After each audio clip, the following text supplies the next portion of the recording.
সেই পয়গম্বর আদম থেকে শুরু করে হযরত ঈসা পর্যন্ত 1,00,000 মতান্তরে 2,24,000 পয়গম্বর যে আমি আল্লাহ পাক জমিনে তাদেরকে একের পর এক পাঠিয়েছি, তাদেরকে সকলে মিলা যত ইলম আমি দিয়েছি, সব ইলম যদি এক পাল্লায় রাখা হয় আর আপনারে যা দিছি তা যদি এক পাল্লায় রাখা হয়, আপনার পাল্লাটা ওজনদার হয়ে যাবে।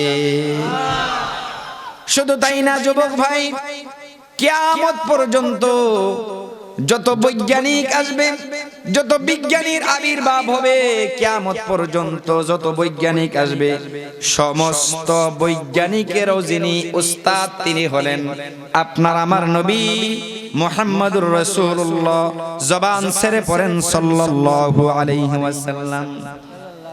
তাইলে বাবা আদম থেকে শুরু করে ঈসা নবী পর্যন্ত, তার থেকে শুরু করে কিয়ামত পর্যন্ত যত বৈজ্ঞানিক আসবে, যত বিজ্ঞান আসবে, যত শিক্ষিত জনেরা গুণী জনেরা আসবে, সব শিক্ষার বার যদি এক পাল্লায় রাখা হয়, আমার নবী আপনার নবীরে যে ইলম আল্লাহ দিছে এই ইলম যদি আরেক পাল্লায় রাখা হয়, আপনার আমার নবীর ইলমের ওজন, আপনার আমার নবীর শিক্ষার ওজন কুল কায়নাতের শিক্ষার চাইতেও বেশি হয়ে যাবে। কি দেই নাই আপনারে? আলাম নাশরাহ লাকা সাদরাক। সুবহানাল্লাহ পড়েন। মুফাসসিররা কয় এই শরহে সদর বক্ষ উন্মোচনের আরেকটা অর্থ এরকম, আল্লাহ পাক আল্লাহর নবীর এই সিনাটাকে 4 বার সার্জারি করছে, 4 বার। তাফসীরে জালালাইনে আছে আল্লাহর নবী নিজে বলতেছেন আমার এই সিনাটাকে 4 বার চিরা হইছে, খণ্ড করা হইছে, চিরা ফেলছেন আল্লাহ পাক। কেন চিরছেন? ওপেন সার্জারি করছেন। এটা এখন না, সেই যুগে আল্লাহ নিজে জিবরাইলের মাধ্যমে করছে। সুবহানাল্লাহ। আল্লাহ নবী নিজে বলতেছেন আমার বয়স যখন 4 বছর, কয় বছর? আমার বয়স তখনও 4 বছর। আমি তখন আমার দুধ মা হালিমাতুস সাদিয়ার করে আমি একদিন আমার ছোট্টবেলার বন্ধু বান্ধবদের সাথে খেলার মাঠে গেছিলাম খেলা দেখতে বিকালবেলায়। ঠিক তখন সেই মুহূর্তে 2 জন লোক আইসা আমারে ধইরা আমার বক্ষটাকে চিরা 2টা ভাগ করলেন। তারপরে আমার বুকের ভিতরে যে বাচ্চা সুলভ যে খেলাধুলার প্রতি যে আকর্ষণ, এটাকে বাহির করলেন। আবার কি যেন একটা জমজমের পানির দ্বারায় ধৌত কইরা মহান রব্বে কারীমের হুকুমে ফেরেশতা আবার এই জায়গাটার মধ্যে রাইখা কি যেন একটা লাগাইয়া এটারে আবার জোড়া লাগাই দিল। আমি সুস্থ হয়ে গেলাম। আল্লাহর নামের কসম, তারা আমারে ধরার পর থেকে শুরু করে এই যে বুক চিরছে ফারছে কি যেন বাহির করছে, আবার দিছে, জোড়া লাগাইছে। আল্লাহর নামের কসম করে বলি আমি যাররা পরিমাণও কোনো ব্যথা অনুভব করি নাই। নবী আমার বলতেছেন দ্বিতীয়বার যে সার্জারিটা হইছে সেটা হলো আমার বয়স তখন 20 বছর, আমি যুবক। আমি তখন যৌবনে 20 বছরের যুবক। আমি তখন এক ময়দানে আমি বসা, সেই সময় আমি দেখলাম, নজর করে তাকায় দেখলাম 2 জন লোক আমার সামনে দণ্ডায়মান। আমি নজর করে দেখলাম রে, এমন সুন্দর চেহারা আমি ইতিপূর্বে আর কোনোদিন দেখি নাই। সুবহানাল্লাহ পড়বেন না? এত সুন্দর চেহারা বিশিষ্ট মানুষ ইতিপূর্বে আমি কোনোদিন দেখি নাই। আমি খেয়াল করে দেখলাম তাদের চেহারা থেকে নূর ঝলঝল ঝলঝল করে যেন জমিনে পড়তেছে। আমি খেয়াল করলাম এত সুন্দর সুঘ্রাণ তাদের দেহ থেকে আসতেছিল যে ইতিপূর্বে এমন সুঘ্রাণ কোনোদিন আমি শুনি নাই। কোনোদিন আমার নাক দ্বারায় এরকম ঘ্রাণ নেই নাই রে। ঠিক সেই মুহূর্তে একজন আরেকজন রে বলতেছে ইনি কি সেই নাকি? দ্বিতীয় জন বলতেছে হ্যাঁ তিনি সেই। এই কথা বললাম, দুইজন আমাকে শোয়া দিল, আমার দুই পাশে দুইজন বসে গেল, এত সুন্দর চেহারা বিশিষ্ট মানুষ, আমি কিছুই তাদেরকে বলতে পারলাম না। তবে আমাকে যে শোয়াইছে দুই বাহু দইরা, আমি দিশ পাই নাই, কোনো ব্যথা পাই নাই। একজন বলল ওনার বুকটারে চিরা ফেলো, সুবহানাল্লাহ পড়েন। একজনের আদেশে আরেকজন যখন আমার এখানে দিয়া চিরা একবারে নাভি পর্যন্ত আনলো, এ সাহাবী আমি নজর করে তাকিয়ে দেখলাম, আমি নজর করে তাকিয়ে দেখলাম আমার এই সিনা থেকে কি যেন একটা বাহির করলো রে, কি যেন একটা জিনিস বাহির কইরা আবার কি যেন একটা জিনিস ঢুকে রাখলো। একজন ফেরেশতা বলতেছে যৌবনকালের যে যৌবনের যে একটা দুর্বলতা, যৌবনকালে বাচ্চারা ছেলেরা যে একটা দুর্বলতায় ভোগে, এই জিনিসটা বাইর কইরা, এই জিনিসটা বাইর কইরা ধুইয়া মুইসা পরিষ্কার করে প্রেম প্রীতি মুহাব্বত আর ভালোবাসার দ্বারায় এই সিনার মধ্যে কি যেন একটা জিনিস রাখলেন, জোড়া লাগাই দিলেন। আমারে আমার কনিষ্ঠ আঙ্গুলে আঘাত দিয়া বলতেছেন যান, এবার চলে যান, আরাম আয়েশে জিন্দেগি বসর করুন। নবী আমার বলতেছে সাহাবীরা রে, আমি নজর করে তাকে দেখলাম আমার এই ওপেন সার্জারি করার পরে কি যেন খুললো, কি যেন বাহির করলো। এই জিনিসটা করার পরে আমি যখন জমিনে হাঁটতেছিলাম, আমি যার দিকে তাকাই, যেদিকেই তাকাই, কেন জানি রে তাদের জন্য মায়ায় মহাব্বতে আমার দিলটা কান্দা শুরু করে। সুবহানাল্লাহ। তার মানে নবীর দিলে মায়া মহাব্বত প্রেম প্রীতি ভালোবাসা এটা আল্লাহ পাক দিবেন, যৌবনের দুর্বলতাটা দূরে সরিয়ে দিবেন। আল্লাহ নবী বলেন আমি দেখলাম আমার থেকে বয়সে যারা ছোট তাদের চেহারার দিকে তাকাইলে আমার তাদের প্রতি স্নেহ ভাইরা যায়। সুবহানাল্লাহ। আমার থেকে যারা একদিনেরও বয়সে বড় তাদের চেহারার দিকে তাকাইলে তাদের প্রতি কেন যেন শ্রদ্ধায় আমার দিলটা নত হয়ে যায়। সুবহানাল্লাহ।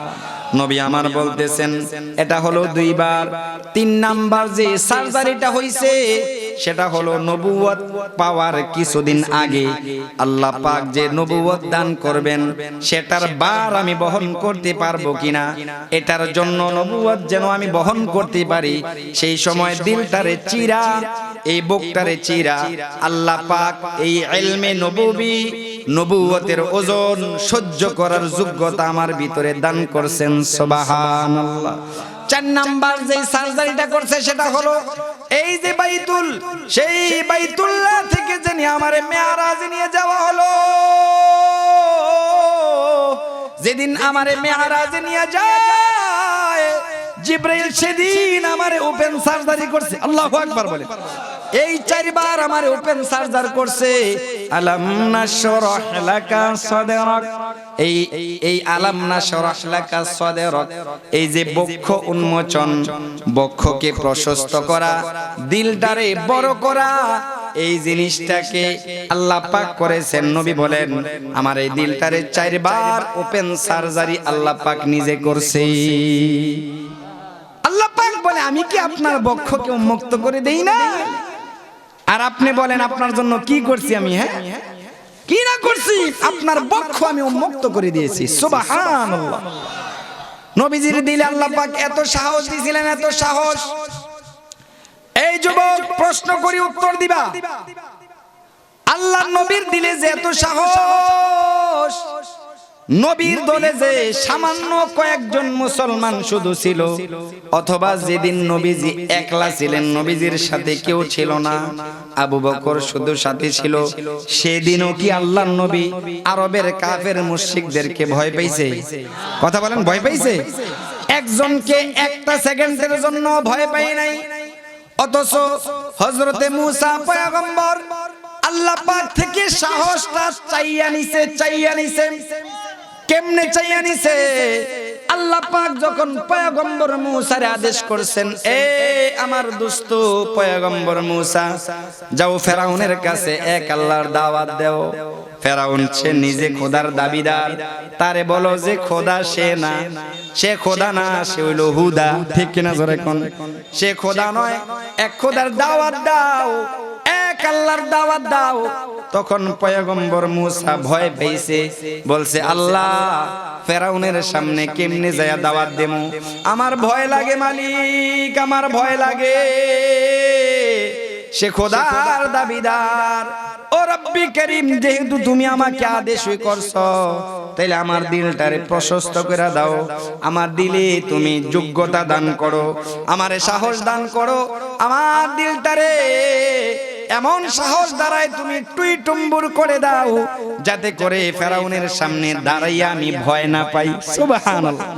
এই কথাটাও আল্লাহ পাক কালামে মাজিদের অন্য জায়গায় বলেছেন। হযরতে মূসা ডাক দিয়েছেন, রব্বি রব্বি, হে আমার রব, রব্বিশ রহলি সদরি ওয়ায়াসসির লি আমরি ওয়াহলুল উকদাতাম মিন লিসানি ইয়াফকাহু কওলি। আয় মালিক, আমার সিনাটাকে আপনি খুলে দেন। সুবহানাল্লাহ। আমার দিলে আপনি সাহস দেন। আল্লাহ কয়, যেই সাহসটা পয়গম্বর মূসা আমার কাছ থেকে চেয়ে নিয়েছে, আমি আল্লাহ পাক সেই সাহস, সেই যোগ্যতা আপনারে স্বেচ্ছায় দান করেছি। আপনি কোন আপনারে কি দিছি? কথা খেয়াল রাখতে হবে। নবীজির প্রশ্ন আল্লাহর কাছে, আল্লাহ এত কিছু তার দিলেন, আমারে আমারে কি দিলেন? এই ওয়াজে শেষ হইব, শেষ পর্যন্ত এই প্রশ্নের উত্তরে শেষ হইব ওয়াজ। খেয়াল থাকবো। আল্লাহ পাক বলেন আপনারে কি দিছি, মানে এক নাম্বার যেটা দিছি সেটা হলো আলাম নাশরাহ লাকা সাদরাক। আপনার দিলকে আমি প্রশস্ত করে দেই নাই, তার মানে আপনার দিলকে আমি প্রশস্ত করে দিছি, আপনার সিনা উন্মুক্ত করে দিছি, আপনার দিলে সাহস দিয়েছি, আপনার দিলে আমি ইলমে নূর দান করছি। সুবহানাল্লাহ। দুই নাম্বার কি দিছি শুনেন খালি। আপনি তো প্রশ্ন করলেন আপনি আমার কি দিছেন আল্লাহ, কি কি দিছি খালি আপনি শুনেন। দুই নাম্বার আপনারে আমি ওয়াওয়াদানা আনকা উযরাক। আল্লাহু আকবার। দুই নাম্বার আমি আপনার উপর থেকে হালকা করে দিয়েছি সেই বোঝা, আল্লাযী আনকাযা যহরাক। তিন নাম্বার আয়াত আল্লাহ বলেন ওই সমস্ত বোঝা আপনার উপর থেকে আমি হালকা করে দিয়েছি যেই বোঝা আপনার পিঠটাকে ভেঙে দিচ্ছিল। এমন কিছু বোঝা, মানে বোঝা, উইজির অর্থ গুনাহ, উইজির অর্থ পেরেশানি, এটার একটা অর্থ হইল বোঝা। বোঝা বোঝা বোঝেন, ফোজা। এবার বুঝছেন? বোঝা, আপনার বোঝা আমি হালকা করে দিছি যেই বোঝা আপনার পিঠকে ভেঙে দেয় বাপ। সুবহানাল্লাহ পড়েন। এখন কথা হলো কোন সেই বোঝা যেই বোঝা নবীজির পিঠকে ভেঙে দিচ্ছিল? মুহতারাম হাজিরিন, কিচ্ছা কাহিনী, বাবার গল্প, দাদার গল্প, মামার গল্প না, কথা হচ্ছে কোরআন থেকে। কি থেকে কথা বলেন? কিসের থেকে কথা হচ্ছে? কোরআন থেকে কথা বলতেছি। আল্লাহ বলেন আল্লাযী আনকাযা যহরাক, আমি আপনার বোঝা হালকা করছি। কোন বোঝা? যেই বোঝা আপনার পিঠকে ভেঙে দিচ্ছিল। সুবহানাল্লাহ। কোন সেই বোঝা? মুফাসসিরিন কিরাম ব্যাখ্যা করেছেন, এক নাম্বার সেই বোঝা, এ যুবক ভাই দিলের কানটা লাগাও, কোন সেই বোঝা? এক নাম্বার সেই বোঝা যেই বোঝাটা নবীজি নবুয়ত পাওয়ার আগে যে কাজকর্মগুলো করছে, তখনও কোরআন নাজিল হয় নাই, তখনও ইসলাম আসে নাই। আরবের সব মানুষেরা যখন মূর্তি পূজা নিয়ে ব্যস্ত, কেউ গাছের পূজা করে, কেউ মাছের পূজা করে, কেউ পাথরের পূজা করে, কেউ আগুনের পূজা করে, কেউ মাটির বানানো, মাটির দ্বারা বানানো মূর্তির পূজা করে, তখন তো নবীজি কোন দিকে যাবেন কোনো দিশ পাইতেছিলেন না, কোন লাইনটা সঠিক। হায় হায়, তারা মূর্তি পূজা কেন করে? নবীজি একটা পেরেশানির মধ্যে ছিলেন।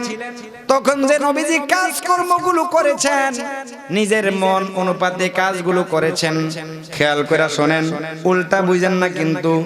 নবীজি যে নিজের খেয়াল খুশি মতো যে কাজগুলো করছে, কোরআন নাজিল হওয়ার আগে না পরে? কথা বলেন, বোঝা না তো কথা? আওয়াজ করে কোন? আগে যে নবীজি মন মতো যে কাজগুলো করছে, আল্লাহ পাক যখন কোরআনের একটা একটা আয়াত নাজিল করলেন, তখন আল্লাহ নবী দেখলেন যে আল্লাহ পাক যে কোরআনে যে কথাগুলো বলছে, আল্লাহ নবী যে কাজগুলো করছে, এগুলো একরকম না। নবীজি দেখলেন, হায় রে, আমি তো কাজটা ওইভাবে করছি, আল্লাহ তো এভাবে করতে বলছে। তার মানে এটা নবীজির গুনাহ না, এটা নবীজির মারাত্মক বড় ধরনের কোনো ভুল না, নবীজির ছোট্ট ধরনের কোনো ভুলও না। কারণ তখনও কোরআন নাজিল হয় নাই, তখনও ইসলাম আসে নাই। নবীজি কিন্তু অন্যায় করেন নাই, অপরাধ করেন নাই। নবীজির দিল যেহেতু প্রশস্ত, নবীজির দিল যেহেতু ইলমের নূর দ্বারা টইটম্বর, নবীজির দিলটা অনেক বড়, এই কারণে এই কাজগুলোরে নবীজি অন্যায় মনে করছে। সুবহানাল্লাহ। নবীজি এই কাজগুলোকে অন্যায় মনে করতেন। নবীজি সব সময় পেরেশানিতে থাকতেন, হায় আমার মালিক যদি আয়াত এভাবে নাজিল করছে, আমি তো কাজগুলো এভাবে করি নাই রে, আমি তো কাজগুলো ওইভাবে করছিলাম। নবীজি মনে মনে ভাবতেছেন, আমি তো অন্যায় করে ফেলেছি, আমি অন্যায় করে ফেলেছি। এই যে অন্যায় করে ফেলেছি, অন্যায় করে ফেলেছি, এই যে একটা চিন্তা চেতনা নবীজির পিঠকে ভেঙে দিচ্ছিল। মহান আল্লাহ পাক আয়াত নাজিল করে জানায় দিলেন, হাবিব সূরাতুল ফাতহের শুরু ভাগে আল্লাহ বলেন, লিয়াগফিরা লাকাল্লাহ,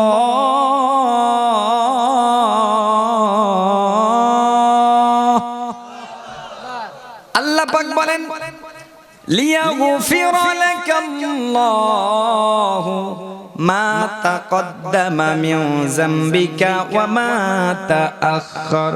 হাবিব খেয়াল করে শুনেন, আপনি নবুয়তের পূর্বে যে কাজগুলো করেছেন, ওই কাজগুলো আপনার প্যারা দিচ্ছে, ওই কাজগুলো আপনার পিঠটারে ভাঙ্গা দিতেছে, আমি জানি।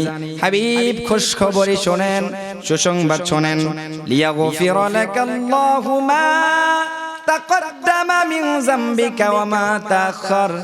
আপনার জিন্দেগীর শুরু এবং শেষ, আপনি যা কিছু করেছেন, আমি আল্লাহ পাক আপনার জিন্দেগীর সব কিছুকে ক্ষমা করে দিলাম। সুবহানাল্লাহ। আস্তে কোন, জোরে চিল্লে জোরে বলেন সুবহানাল্লাহ। আল্লাহ পাক আয়াত নাজিল করে নবীজির সুসংবাদ জানাইলেন, হাবিব আপনার পিঠকে ভেঙে দিচ্ছে, না না, টেনশন করিয়েন না, পেরেশানির কোনো কারণ নাই। লিয়াগফিরা লাকাল্লাহু মা তাকদ্দামা মিন যামবিকা ওয়া মা তাআখার। আপনার জিন্দেগীর শুরু এবং শেষ যা কিছু করছেন, আমি আল্লাহ পাক সব কিছু ক্ষমা করে দিলাম। আর পেরেশানি কি, টেনশন নাই। আল্লাহ কয়, ওয়া ওয়াদানা আনকা ওয়িজরাক আল্লাযী আনকাযা যাহরাক। এই যে একটা প্যারা ছিল আপনার মাথায়, নবুয়তের আগে কি করছেন না করছেন, কি করছেন না করছেন, এটার জন্য একটা পেরেশান হইয়েন না। আমি আল্লাহ পাক এই পেরেশানি থেকে আপনাকে আয়াত নাজিল করে আপনাকে নিষ্কৃতি দিয়েছি। সুবহান। আরো জানতে চান, আরো জানতে চান, কি বোঝা হালকা করছি? এটা হলো এক নাম্বার, নবীজি নবুয়ত পাওয়ার আগে যে কাজগুলো করেছেন, ওই কাজগুলোর জন্য নবী নিজের আসামির কাঠগড়ায় দাঁড় করায় ফেলাইছেন। আল্লাহ পাক বললেন, হাবিব পেরেশান হওয়ার কোনো কারণ নাই, আমি সব মাফ করে দিছি। সুবহান। দুই নাম্বার, ওই বোঝা, যেই বোঝা আপনার পিঠকে ভেঙে দিচ্ছিল, সেটা কোন বোঝা? সেটা হলো ওহী যখন প্রথমে নাজিল হইতো, তখন নবীজির অনেক কষ্ট হইতো, নবীজি ঘাইমা যাইতেন। এই যুবক, প্রশ্ন করি উত্তর দিবা, শীতকালীন মৌসুমেও যদি কেউ ঘাইমা যায় তাইলে সাধারণ মেহনতে ঘামে না, প্রচুর মেহনত করলে পরে ঘামে। ব্যাডমিন্টন খেললে ঘামে, ক্রিকেট খেললে ঘামে, শীতের মধ্যে বেশি দৌড়াদৌড়ি করলে ঘামে, ঠিক না? কথা বলেন, নাকি কম্বলে তুলে থাকলে ঘামে না? না, তাইলে শীতকালীন মৌসুমে আল্লাহর নবী ঘেমে যাইতেন, মানে ওহিটা যে নাজিল হইতো নবীজির অনেক কষ্ট হইতো। শুধু তাই না রে, আল্লাহর নবীর উপরে যখন প্রথমে ওহি নাজিল হইতো নবীজি কেমন কষ্ট অনুভব করতেন, এই কথাটা আমরা নবীর জবান থেকে সরাসরি না শুই না, আল্লাহর নবীর বিবি উম্মাহাতুল মুমিনিন হযরত আয়েশা সিদ্দিকা রাদিয়াল্লাহু তাআলা আনহার জবান থেকে শুনতে পারি। আল্লাহর নবীর বিবি হযরত আয়েশা বলেন, উম্মতেরা রে, আমার স্বামীর সাহাবীরা, এ নবীর উম্মতেরা, কিয়ামত পর্যন্ত তোমরা যারা উম্মত হিসাবে আছো শুনে রাখো, তোমার হাবিব আমার স্বামী, তোমাদের নবী, আল্লাহর বন্ধু হযরতে মুহাম্মদুর রাসূলুল্লাহ জবান ছেড়ে পড়েন সাল্লাল্লাহু আলাইহি ওয়াসাল্লামের উপরে যখন প্রথম ওহী নাজিল হইতো নবীজি কেমন কষ্ট অনুভব করতেন। শীতকালেও নবীজি ঘাইমা যাইতেন। আমি আয়েশা প্রমাণ।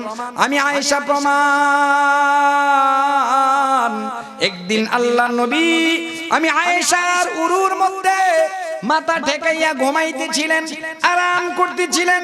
আমি আয়েশার উরুর মধ্যে, আমি আয়েশার রানের মধ্যে আল্লাহর নবীর মাথা রাইখা, মাথা মুবারক রাইখা নবীজি যখন আরাম করতেছিলেন, আমি দেখলাম রে হঠাৎ করে কি যেন একটা ভার, একটা পাহাড়ের মতন আমার রানের উপরে পড়লো।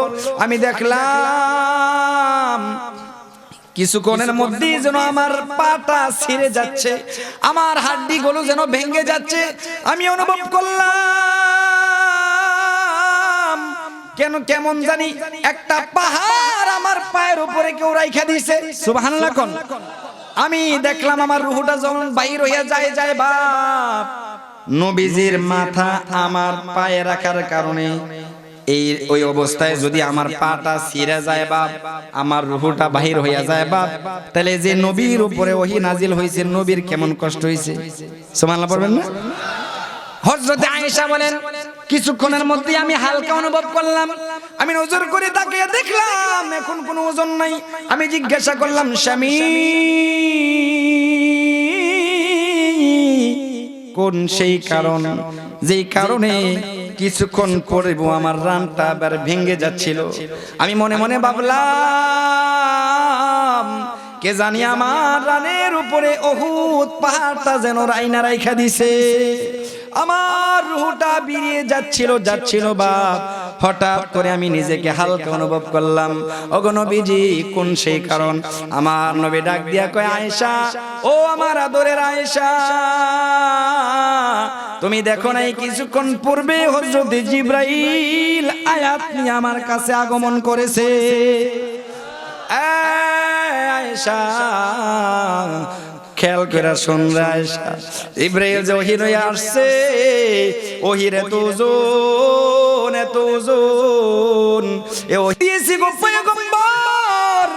কোন সেই বোঝা, যে বোঝা আপনার পিঠ ভেঙে দিচ্ছিল, সেটা হলো নবীজি নবুয়ত লাভ করার শুরুভাগে ওহীগুলো নাজিল হইলে আল্লাহর নবীর অনেক কষ্ট হইতো। শীতকালীন মৌসুমে নবীজি ঘেমে যাইতেন। পরবর্তীতে আল্লাহ পাক এটাকে সহজ করে দিয়েছে। সুবহানাল্লাহ। তখন আল্লাহর নবীর আর কষ্ট অনুভব হয় নাই। 30 পারা আয়াত সূরা রুকু ধারাবাহিক ভাবে নবীর উপরে নাজিল হয়েছে। নবীজি কোনো কষ্ট অনুভব করেন নাই। আল্লাহ কয়, আল্লাযী আনকাযা যহরাক, আপনার পিঠকে ভেঙে দিচ্ছিল যে বোঝা, ওই বোঝা আমি আপনার জন্য হালকা করে দিয়েছি। 2 নাম্বার বোঝার অর্থ হইল নবুয়ত। শুরুভাগে নবীজির অনেক কষ্ট অনুভব করতেন, শেষের দিয়ে এই কষ্টটা ছিল না। সুবহানাল্লাহ। স্কলাররা বলেন, মুফাসসির হযরতরা বলে, এই যে বোঝার 3 নাম্বার অর্থ হইল আল্লাহর নবীর দিলে একটা উচ্চ আকাঙ্ক্ষা, আল্লাহর নবীর মনে একটা বেদনা। কি সেই বেদনা? হায় হায়, সব গরিব মানুষ খালি আমার দলে আইলো, সব খেটে খাওয়া মানুষগুলো আমার দলে আসলো। খেলা আছে কথা? নবীজির দলে কি নেতা ছিল না নিম্ন শ্রেণীর কিছু লোক? কথা বলেন, নিম্ন শ্রেণীর কিছু লোক। আল্লাহ নবী দিলে একটা বেদনা, আল্লাহ আমার দলে কোনো নেতা নাই। তখনও ওমর কালেমা পড়ে মুসলমান হয় নাই। সমাজের খেটে খাওয়া মানুষগুলো শুধু আমার দলে আছে। হায় রে, সবাই যদি মুসলমান হইয়া যাইতো, সবাই একেবারে কালেমার ছায়ার তলে আসে না। এই কাফের মুশরিকরা বড় বড় লিডারটি কেন মুসলমান হয় না? নবীজির মনে বেদনা, নবীজি চায় সবাই কালেমা পড়ে মুসলমান হইয়া যাক। নবীজির দিলে বেদনা কেমন? নবীজির সামনে যদি একটা কাফেরও বেঈমান অবস্থায় মারা যায়, দয়ার নবী তো, মায়ার নবী তো, ওনার দিলে কষ্ট লাগে। হায় রে, আমি নবীর জীবদ্দশায় সে বেঈমান হইয়া কবরে গেল, সে তো জাহান্নামে যাবে। হায়, সে তো কালেমাটা পড়লো না, সে কালেমাটা পড়লে আজকে সে জাহান্নামে যাইত না, আমি নবী তারে সুপারিশ করে জান্নাতে নিয়ে যাইতাম। হায় হায়, কেন সে কালেমাটা পড়লো না? কেন সে মুসলমান হইল না? সবাই কেন মুসলমান হয় না? সবাই কেন দিন থেকে দূরে? এই যে একটা প্যারা আছে কিনা, কথা বলে না তো। নবী তো দয়ার সাগর, নবী আমার রাহমাতাল লিল আলামিন, নবী আমার মায়ার সাগর নিয়ে বসে রইছেন। একটা কাফেরের জন্য নবীর মায়া আছে না নাই? কথা বলে না তো। কাফেরের জন্য নবীর মায়া আছে, সেও যেন বেঈমান হইয়া কবরে না যায়, সেও যেন ইসলামের ছায়া তলে আইসা কবরে যায়, এটা নবীজি চায়। আরে ভাই, দিল দিয়া শোনো, আল্লাহর নবীর দিলে শত্রুর জন্য মায়া, তোমার আমার দিলে বন্ধুর জন্য এত মায়া নাই। তুমি আমি তো এরকম হয়েছি রে, রাজনীতির খপ্পরে পড়ে নেতার সাথে নেতার পিরিত বজায় রাখতে যাইয়া নিজে বাই হইয়া পায়ের গলায় ছুরি লাগাও। আস্তে গাও, আস্তে গাও, এ ব্যাঠিক কথা কই দিয়েছি মাইক দিয়া, ঠিক কথা কই এখন দাঁড়িয়ে তখন যায় না সমাজে। কথা বলেন, আওয়াজ করে কোন ঠিক কিনা? আজকে দলের মহাব্বতে, মার্কার মহাব্বতে, নেত্রীর মহাব্বতে ভাই হইয়া বাইরে খুন করো। আপন ভাই আপন বাইরে খুন করছে, আছে না নাই? খুন করছে। তোমার দিলে মায়া নাই, তোমার দিলে ভাইয়ের জন্য মায়া নাই, তোমার দিলে বন্ধুর জন্য মায়া নাই। মুসলমান রে কেমনে গুলি করো, কেমনে করো রে? সামান্য, আমি তো থানায় থাকি, আমি থানা মসজিদে আছি, আমি দেখি অনেক এমন কেস মামলা আসে, সামান্য কিছু টাকার জন্য একজন আরেকজন গলা ছুরি লাগাইছে। নাউজুবিল্লাহ কইতেন না? সামান্য কায়দায়, সামান্য কিছু স্বার্থ, সামান্য কিছু, সামান্য 100 টাকা 200 টাকার জন্য ঝগড়া লাগতে লাগতে একজন আরেকজনের গলা ছুরি লাগাইছে। নাউজুবিল্লাহ কইতেন না? কেমন মূর্খ সমাজে আছি আমরা, কেমন মূর্খতা আমাদের দিলে। আল্লাহর নবী কাফেরের জন্য কান্দে, আল্লাহর নবীরে কাফের মুশরিকরা বেইজ্জতি করে, নবীরে আক্রমণ করে, তায়েফের জমিন রক্তে লাল করে। জিবরাইল কয় অনুমতি দেন, পাহাড়টা উল্টাইয়া দিয়া শেষ করে দেই। আল্লাহর নবী কয় জিবরাইল না না, তাদেরকে যদি শেষ করে দাও, কার কাছে রে আমি ইসলামের দাওয়াত পৌঁছাবো? আর আস্তে কোন সুবহানাল্লাহ, গুনই বো সুবহানাল্লাহ কইলে জোরে কোন, জোরে কোন। আল্লাহর নবী উল্টা দোয়া করে, আল্লাহ ও দয়ার মালিক, আল্লাহুম্মা ইহদি কওমি ফাইন্নাহুম লা ইয়ালামুন। ও মালিক, তারা বোঝে না, তারা আমার এলাকার লোক, তারা আমার জ্ঞাতি গোষ্ঠী, আল্লাহ তারা বোঝে না, তাদেরকে তুমি মাফ করে দাও। সুবহানাল্লাহ, জোরে কোন সুবহানাল্লাহ। আল্লাহর নবীর দিলে একটা বেদনা, হায় হায়, কি কারণে রে আরবের এই লোকগুলো কালেমা পড়ে মুসলমান হয় না? আল্লাহর নবী চায় সবাই যেন কালেমার ছায়া তলে চলে আসে, এটা নবীজির দিলে একটা বেদনা নেই। কথা কয় না? এদিক কি চান? একটু পরে আপনারা এসে বসেন, হাঁটাহাঁটি করবেন না দয়া করে। আল্লাহর নবীর দিলে একটা বেদনা, সবাই কেন কালেমা পড়ে মুসলমান হয় না? সবাই যদি মুসলমান হয়ে যায় নবীজি খুশি, কারণ নবীজি চায় সবাই জান্নাতে যাক, ঠিক কিনা জোরে বলেন? আল্লাহ আয়াত নাজিল করে জানাই দিয়েছে, এত এত টেনশন কেন করেন হাবিব?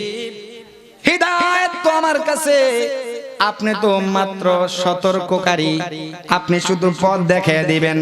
আপনারে আমি পুলিশ বানাইয়া পাঠাই নাই, র‍্যাব বানাইয়া পাঠাই নাই, আপনারে বিডিআর বানাইয়া পাঠাই নাই, সেনাবাহিনী বানাইয়া পাঠাই নাই যে গুলি ধরে আপনি তাদেরকে আনবেন, জোর করে আনবেন। আপনার পয়গাম আপনি আমার দেওয়া পয়গাম আপনি পৌঁছে দেন। যে গ্রহণ করলো তার কপাল খুলে গেল, আর যে বঞ্চিত হইল তার সাথে আমি আল্লাহর হিসাব কিতাব হবে ময়দানে মাহশারে। আপনি পেরেশান হওয়ার কারণ নাই তো। আল্লাহ পাক বলেন এই যে একটা বোঝা ছিল আপনার পিঠে, এটাও আমি আপনার হালকা করে দিয়েছি। সুবহানাল্লাহ। আপনি কোন আপনার আমি কি দিছি? আল্লাযী আনকাযা যহরাক, হাবিব আপনার পেট থেকে বোঝা আমি নামায় দিছি, হালকা করে দিছি। কোন সেই বোঝা? এই যে আপনার নবুয়ত লাভের পূর্বে যে আপনি কাজগুলো করছেন, অন্যায় মনে করছেন, এগুলোরে আমি ক্ষমা কইরা আপনারে শান্তি দিছি। সুবহানাল্লাহ। আপনার দিলে ওহী, আপনার উপরে যখন প্রথমে ওহী নাজিল হইতো তখন কষ্ট অনুভব করতেন, শেষের বেলা এটা সহজ করে দিছি। সুবহানাল্লাহ। আপনার দিলে অধিক মানুষ কেন সবাই কালেমা পড়ে মুসলমান হয় না? এই বেদনা দিলে এই জিনিসটা আমি দূর করে হালকা করছি। আল্লাহ পাক বলেন হাবিব আমার, আপনি বললেন আপনার জন্য আমি কি করেছি? দাউদ নবীর এই পাওয়ার দিছি, মুসা নবীর এই পাওয়ার দিছি, ঈসা নবীর এই পাওয়ার দিছি, আর হযরত সুলাইমানের এই পাওয়ার দিছি। আপনারে কি করছি শুনে রাখেন হাবিব। ওয়ারাফা'না লাকা যিকরাক, আপনার আওয়াজ এত উঁচায় উঠাইছি গো, পৃথিবীতে কারো আওয়াজ আমি এত উচ্চে উঠাই নাই। আপনার আওয়াজ, আপনার সম্মান, আপনার ইজ্জত, আপনার আব্রু, আপনার সম্মান এত উঁচায় আমি উঠাইছি, পৃথিবীর কোন পয়গম্বর, পৃথিবীর কোন মানুষকে এত উপরে উঠাই নাই। আল্লাহু আকবার বলেন। আল্লাহ পাক আল্লাহর নবীকে এমন মর্যাদা দিলেন যেই মর্যাদা পৃথিবীর অন্য কেউ পাইছে। আল্লাহ পাক এবার ব্যাখ্যা করে জানায়, আমি আমার আলোচনার শেষ ভাগে চলে এসেছি, টেনশনের কারণ নাই, সব হইব। তাইলে আল্লাহ পাক আল্লাহর নবীকে যেই সম্মান দিয়েছেন একটা একটা করে ব্যাখ্যা করতেছেন। এক নাম্বার, হাবিব এমন ইজ্জত আমি আপনারে দিছি যে ইজ্জত পৃথিবীর কাউরে দেই নাই।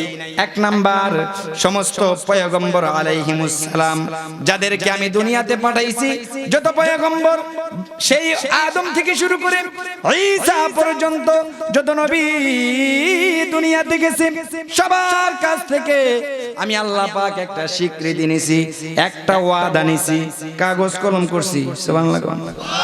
লিখিত রাখছি, লিখিত। কি সেই লিখিত? আল্লাহ বলেন এ আমার পয়গম্বররা, তোমরা যারা দুনিয়াতে যাচ্ছ, তোমরা দুনিয়াতে যাওয়ার আগে একটা কথা কানটা খাড়া করে একটা কথা শুনে নাও। আমার একজন বন্ধু আছে যারে আমি খুব দামি করে বানাইছি রে, যিনি আমার কলিজা, যিনি আমার মুহাব্বতের নবী। সুবহানাল্লাহ। এই নবী দুনিয়াতে সবার শেষে যাবে রে, যেই নবীর নবুয়তের দরওয়াজা, তার দ্বারা আমি নবুয়তের দরওয়াজা আটকায়া দিমু, তারপরে আর কোন নবী নাই। তোমরা তো একটা আডির নবী, একটা গোষ্ঠীর নবী, একটা থানার নবী, একটা জেলার নবী, আর আমি যেই নবীকে পাঠাবো সবার শেষে, সে শুধু একটা মহল্লার নয়, সে একটা ইউনিয়নের না, সে শুধু বাংলাদেশের নবী না। আল্লাহ কয় ওয়ামা আরসালনাকা ইল্লা রাহমাতাল লিল আলামিন। আল্লাহ পাক বলেন আমার হাবিব শুধু একটা দুনিয়ার নবী না রে, এক দুনিয়ার নবী শুধু তিনি নন। আলম মানে বিশ্ব, আলামিন মানে বহু বচন, একটা দুইটা বিশ্ব না, এমন হাজার হাজার বিশ্ব আসমান জমিনের ভিতরে যত রিয়া আছে, আকাশ বাতাস সহ আসমানের উপরে জমিনের উপরে নিচে যারা আছে, সাত তবক আসমান সাত তবক জমিন, যত বাসিন্দা আছে, যত মাখলুকাত আছে, যত কীট পতঙ্গ আছে, আল্লাহর সৃষ্টি যত ফেরেশতারা আছে, আল্লাহ পাক বলেন আমি সমস্তদের জন্য ওনারে নবী বানাইয়া পাঠাইছি। এই পয়গম্বরের দলেরা দিলের কাঁটা খুলে শোনো, তোমাদেরকে যে নবুয়ত দিয়া আমি দুনিয়াতে পাঠাইছি রে, খেয়াল কইরা শোনো, আমার হাবিব আমি পাঠামু সবার শেষে। সুবহানাল্লাহ।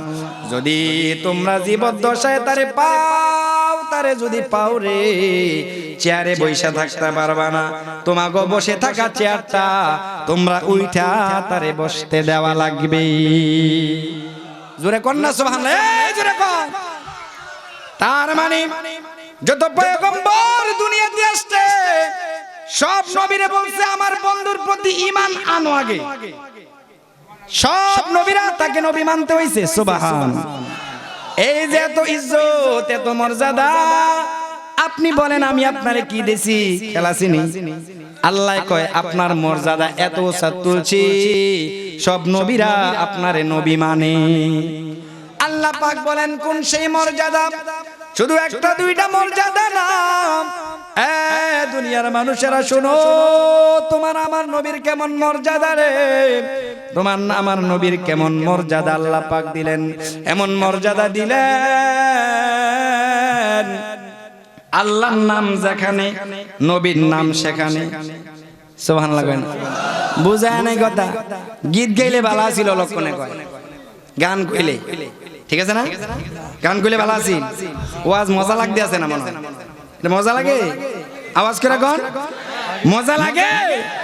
আল্লাহর নবীর দাম মানে এত উঁচা, এমন উঁচা পয়গম্বর জিনারে সব নবীদের ইমাম বানাইছে। সুবহানাল্লাহ কেন তো? বুঝলেন নাকি? বুঝলেন নাকি? সুবহানাল্লাহ তো আসতে জোরে কোন, আর জোরে, উচ্চ আওয়াজে জোরে পড়েন সুবহান।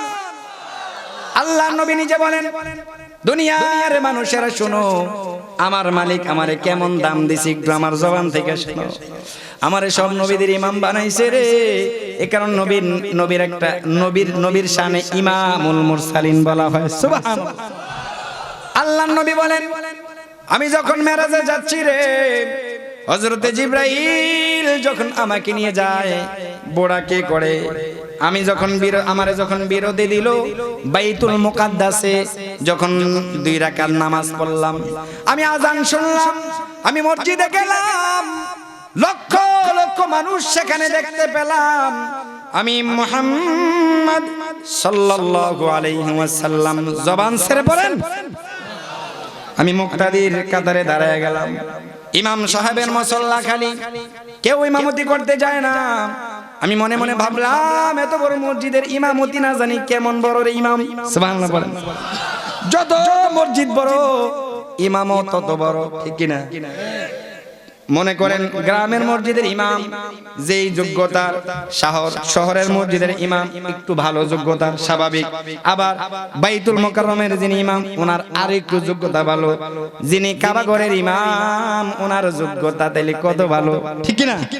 তাইলে নবী চিন্তা করতেছে, এত বড় মসজিদ, এত বেশি মুসল্লি, ইমামটা না জানি কত বড়, একটু দেখুন লাগবে। সুবহানাল্লাহ। নবী তো মুসল্লিদের কাতারে দাঁড়িয়ে গেলেন, ইমাম সাহেবের মুসল্লা খালি। আল্লাহর নবী বলেন, এবার জিবরাইল আমার কানে কানে কয়, বইয়া রইছেন কার লাগা? সুবহানাল্লাহ। হাবিব, কার জন্য আপনি অপেক্ষা করতেছেন? কার জন্য আপনি বইসা রইছেন? এই বাইতুল মুকাদ্দাসে ইমামতির মুসল্লায় দাঁড়ানোর যোগ্যতা আপনি নবী ছাড়া এই মজমায় আর কেউ নাই।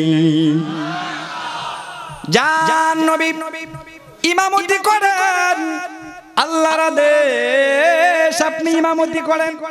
আল্লাহর নবী বলে, সাহাবীরা রে, ও আমার উম্মতেরা, জিবরাইল বললে আমি ইমাম সাহেবের মুসল্লায় দাঁড়ায় গেলাম, আমি ইমামতি করলাম। আমি যখন নামাজ শেষ করলাম, সালাম ফিরালাম, এমন সময় হযরতে জিবরাইল আমার কানে কানে এসে কয়, হাবিব আপনি জানেননি কারা কারা আপনার পিছনে আজকে নামাজ পড়েছে? হযরতে জিবরাইল বলেন, হাবিব আপনি জানেননি গো, আপনি জানেন কারা আজকে আপনার পিছনে মুক্তাদি হয়ে নামাজ পড়ছে? আল্লাহর নবী বলে ভাই জিব্রাইল কেমনে বলবো কারা আমার পিছনে নামাজ পড়ছে? হযরতে জিব্রাইল বলেন আপনার পিছনে আজকে যারা নামাজ পড়েছে সাধারণ কোনো মানুষ না, গোশ খাওয়া মুসল্লি না, সুদ খাওয়া মুসল্লি না, তারা বিড়ি খুন না, গাঞ্জা খুন না, এমন মুসল্লি 1 লক্ষ মতান্তরে 2,24,000 পয়গম্বর সহ আল্লাহর আকাশের পাঠানো কোটি কোটি ফেরেশতারা আজকে আপনার পিছনে মুক্তাদি হয়ে নামাজ পড়েছে। আর আস্তে কোন সুবহানাল্লাহ, চিল্লিয়ে জোরে বলেন আল্লাহু আকবার। আল্লাহর নবী বলেন আমার পিছনে সেই আদম থেকে শুরু করে ঈসা পর্যন্ত আসমানে লক্ষ কোটি কোটি ফেরেশতারা আমার পিছনে মুক্তাদি হয়ে নামাজ পড়ছে। এই কারণে নবীর ইমামুল মুরসালিন বলা হয়। আল্লাহ কয় নবী আপনার দামে দৌসাদ তুলছি, আপনারে সব নবীর ইমাম বানাইছি। সুবহানাল্লাহ। আল্লাহ পাক বলেন শুধু তাই না, যেখানে আমার নাম সেখানে আপনার নাম। কেউ যদি লা ইলাহা ইল্লাল্লাহ পড়ে, মুহাম্মদুর রাসূলুল্লাহ না পড়ে মুসলমান না, ঠিক কি না? জোরে বলেন। আপনার নামটা আমি ঈমানের শাখায় রাখছি। শুধু তাই না, আমার নাম যেখানে আপনার নাম সেখানে লৌহে মাহফুজ আমি লিখে দিয়েছি লা ইলাহা ইল্লাল্লাহ মুহাম্মাদুর রাসূলুল্লাহ। আপনার নাম ওই জায়গায় আছে যেখানে আমার নাম আছে। শুধু তাই না, পৃথিবী যতদিন থাকবে, আসমান যতদিন থাকবে, জমিন যতদিন থাকবে, যতদিন জমিনে মসজিদ থাকবে, যতদিন মসজিদে 5 ওয়াক্ত আযান হবে, যতবার আমার নাম নেবে ততবার আপনার নামও নেবে। মুয়াজ্জিন যখন বলবে আশহাদু আল্লা ইলাহা ইল্লাল্লাহ, পরেরটা আপনারা কোন বুঝায় নাই, জোরে কোন আশহাদু আল্লা ইলাহা ইল্লাল্লাহ আশহাদু আন্না মুহাম্মাদুর রাসূলুল্লাহ আসেনি, তার মানে আযানেও আপনার নাম, ইকামাতেও আপনার নাম। শুধু তাই না, নামাজের বাইরেও আপনার নাম আছে, ভিতরেও আপনার নাম আছে। তার মানে আল্লাহ কয় যেখানে আমার জিকির আছে, যেখানে আমার স্মরণ আছে, সেখানে আপনার স্মরণ আছে। নামাজে আমার নাম আছে, আপনার নাম আছে। আজানে আমার নাম আছে, আপনার নাম আছে। একামাতে আমার নাম আছে, আপনার নাম আছে। এমন কি বন্ধু, আমি আসমানে ততক্ষণ পর্যন্ত কোন ইবাদত উঠাই না, ততক্ষণ পর্যন্ত কোন ইবাদত কবুল করি না, যতক্ষণ না পর্যন্ত ইবাদতের সাথে আপনার নামের দুরূদ না লাগায়। আল্লাহু আকবার। ততক্ষণ পর্যন্ত আসমানে ইবাদত উঠাই না যতক্ষণ না আপনার প্রেমের দুরূদ না থাকে। সুবহানাল্লাহ জোরে বলেন। কত সাত তুলছি আপনারে, আর আপনি বলেন আপনার জন্য কি করছি? খেলা জানি আপনার দাম আমি ওচা করছি, এমন ওচা যে ওচায় আর কাউরে নেই নাই। আল্লাহ পাক বলেন, আমি তরজমা বলে শেষ করে দিচ্ছি। আল্লাহ পাক বলেন ফা ইন্না মাআল উসরি ইউসরা। কাফেররা যে আপনারে গালি দিচ্ছে, তারা যে আপনারে বকা দিচ্ছে, আপনারে পাগল বলতেছে, আপনার দলটা শুরু কইতেছে, আপনার দিলে একটু বেদনা আছে জানি, বেশি দিন না। ফা ইন্না মাআল উসরি ইউসরা, ইন্না মাআল উসরি ইউসরা। অল্প কিছুদিন ধৈর্য ধরেন, কিছুদিন পরেই স্বস্তি আছে, স্বস্তি। সুবহান। তার মানে বিপদে পড়ছেন, টেনশন নাই, বিপদ থেকে উদ্ধার করার জিম্মাদার আমি আল্লাহ। সুবহানাল্লাহ জোরে বলেন। উলামায়ে কেরাম যারা আছে তারা বুঝবে, ফাইন্না বাদা বলে নাই, মা বলেছে। বাদা মানে পরে, মা মানে সাথে, দুঃখের সাথে সাথে আরাম আছে। সুবহানাল্লাহ। তার মানে বেশি দিন ধরে না। আল্লাহর নবীর খুশখবরি জানাই দিছে, আপনি একজন সাহাবী আবু বকর লইয়া রাত্রের গভীরে হিজরত করছিলেন, খেলা চিনি নবী। আপনি মক্কার কাফেররা আপনারে খুন করবে, আপনারে মেরে ফেলবে, এই কারণে আপনি রাত্রের গভীরে আপনার সেই বন্ধু আবু বকর লইয়া গোপনে পালাইছিলেন। মনে আছে আপনার সেই কথা? কিছুদিন পরে আপনি 10,000 বীর সাহাবী নিয়ে মক্কা বিজয় করছেন। সুবহানাল্লাহ। তাইলে বা ইন্না মাআল উসরি ইউসরা, ইন্না মাআল উসরি ইউসরা। অচিরেই এই কষ্ট বেশি দিন হবে না। জিকির করেন লা ইলাহা, জোরে আলহামদুলিল্লাহ, লা ইলাহা, জোরে সুবহানাল্লাহ,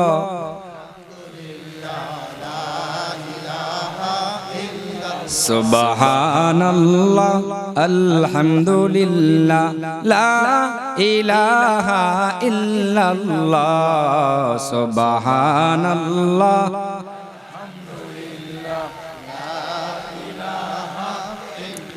তুমি বাঁচাও তুমি মারো অভিরত ক্ষমা করো তুমি বাঁচাও তুমি মারো অভিরত ক্ষমা করো ধরার যে জন তাকে ধরো ধরার যে জন তাকে ধরো তোমার মুঠোয় সবই আল্লাহ সুবহানাল্লাহ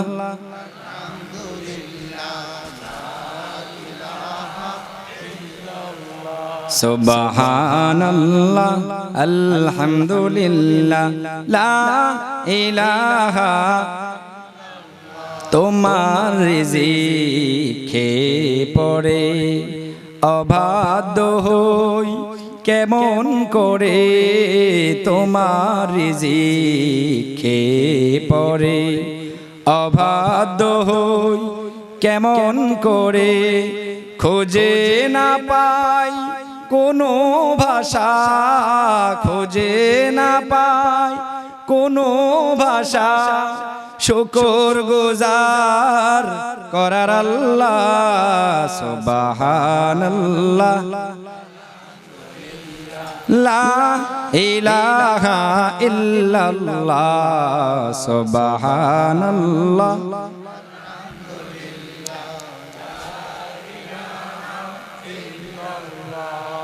আল্লাহ পাক রব্বুল আলামিন বলেন একজন নিয়ে আপনি হিজরত করেছিলেন খেয়াল আছে কিছুদিন পরে 10,000 সাহাবী লইয়া আপনি মক্কায় ঢুকলেন এর কিছুদিন পরেই যখন আপনি বিদায় হজ্জের ভাষণ দেন 1.25 লাখ সাহাবী আপনার সামনে দাঁড়ানো ছিল এই যে অল্প কিছুদিন আপনার বেদনা দিতেছে এটা বেশি দিন না ইন্না মাআল উসরি ইউসরা ইন্না মাআল উসরি ইউসরা নিশ্চয়ই কষ্টের পরেই সাথে সাথেই সুখ আছে সুবহানাল্লাহ ফাইদা ফারাগতা ফানসাব আল্লাহ বলে এত কিছু যে আপনারে দিলাম আপনি তো কইলেন কি দিছি এবার শুনছেন নি কি দিছি ফাইদা ফারাগতা ফানসাব আপনি যখন অবসর পান একমাত্র আপনার রবের কদমে দাঁড়িয়ে যান সুবহানাল্লাহ আপনি ইবাদতে দাঁড়িয়ে যান নফলে দাঁড়িয়ে যান জিকির আজকারে দাঁড়িয়ে যান ওয়া ইলা রাব্বিকা ফারগাব এবং আপনার প্রভুর দিকেই আপনি ফিরে আসুন সুবহানাল্লাহ মুহতারাম হাজিরিন আমার আলোচনা শেষ সূরা আলাম নাশরাহ কে সামনে রেখে আপনাদের সামনে নবীর ইজ্জত নবীর আব্রু নবীর ইজ্জত আল্লাহ কই উঠাইছে এই জিনিসগুলো আপনাদেরকে শোনাইলাম বুঝছেন নবীর দাম কি কম না বেশি পাশাপাশি আমাদের জন্য শিক্ষা হলো নবীর দাম যেমন বেশি নবীর উম্মত হিসাবে আমাদের দামও বেশি সুবহানাল্লাহ হাদিসে পাকে আছে যতদিন পর্যন্ত আমার নবী জান্নাতে যাবে না ততদিন পর্যন্ত কোন নবী জান্নাতে পা রাখতে পারবে না যতদিন পর্যন্ত এই নবীর উম্মত মানে আমরা জান্নাতে যাব না ততক্ষণ পর্যন্ত অন্য নবীর উম্মতরা সিরিয়াল পাবে না সুবহানাল্লাহ পড়েন তাইলে আমাদেরও দাম আছে এই নবীর উম্মতেরও দাম আছে পাশাপাশি ফা ইন্না মাআল উসরি ইউসরা ইন্না মাআল উসরি ইউসরা কষ্টের সাথে সাথেই সুখ আছে কষ্টে পড়লে পেরেশানি হইেন না সুখ আল্লাহই দিব কেউ নাই আপনার পাশে একজন আছেন তিনি কে আওয়াজ করে পড়েন মনে করেন এমন একটা বিপদে পড়ছেন কেউ আপনার ফোন রিসিভ করে না সবাই জানে সে এখন টাকা চাইবে সে বেকায়দা আছে আমরা জানি কেউ ফোন ধরে না সবাই আপনার দূর দূর করে দাঁড়িয়ে সবাই যার যার মতো চলতেছে কেউ এখন আপনারা চিনে না মনে করেন এরকম ভাবে চলে তখনও কি মানুষ বিপদে আজীবন পড়ে থাকে কথা বলে না পড়ে থাকে না কিন্তু মানুষ চিনা যায় বিপদে বিপদ কিন্তু থাকে না আল্লাহ কয় দুনিয়ার কেউ তোর সাথে না থাকলেও আমি আছি সুবহানাল্লাহ জোরে বলেন তাহলে ইন্না মাআল উসরি ইউসরা ইন্না মাআল উসরি ইউসরা কষ্টে পড়লে অধৈর্য হইতে নাই স্বস্তি শান্তি সাথে সাথেই আছে ফাইদা ফারাগতা ফানসাব ওয়া ইলা রাব্বিকা ফারগাব আল্লাহ বলে আপনি যখন অবসর পান আপনি যখন এই দ্বীনের কাজ থেকে ফারেগ হন তখন আল্লাহর কদমে দাঁড়িয়ে যান তাহাজ্জুদে দাঁড়িয়ে যান তার মানে বক্তা আমাদের জন্য ওয়াজ যারা শিক্ষক মাদ্রাসার লাইনে বড় বড় শাইখুল হাদিস তাদের জন্য ওয়াজ ওইগুলো দিনের কাজ, এগুলো করার পরেও একনিষ্ঠভাবে আল্লাহর কিছু সময় দেওয়া দরকার, ঠিক কি না? যেহেতু আল্লাহ বলছে ইদা ফারাগতা ফানসাব, অবসর পাইলে আল্লাহর কদমে হাজিরা দেন, ওয়া ইলা রাব্বিকা ফারগাব, আপনারা সবাই আপনি একমাত্র আপনার প্রভুর দিকেই ফিরে যান। সুবহানাল্লাহ। আল্লাহ পাক কথাগুলো মানার তৌফিক দান করেন, আমিন। মুহতারাম হাজিরিন, দাওয়াতি মেহমানরা এখানে বসে রয়েছে, আমি বুঝছি তারা এখানে আসছে কিছু কইব, কিন্তু শুকরিয়া ধন্যবাদ জানাই যে তারা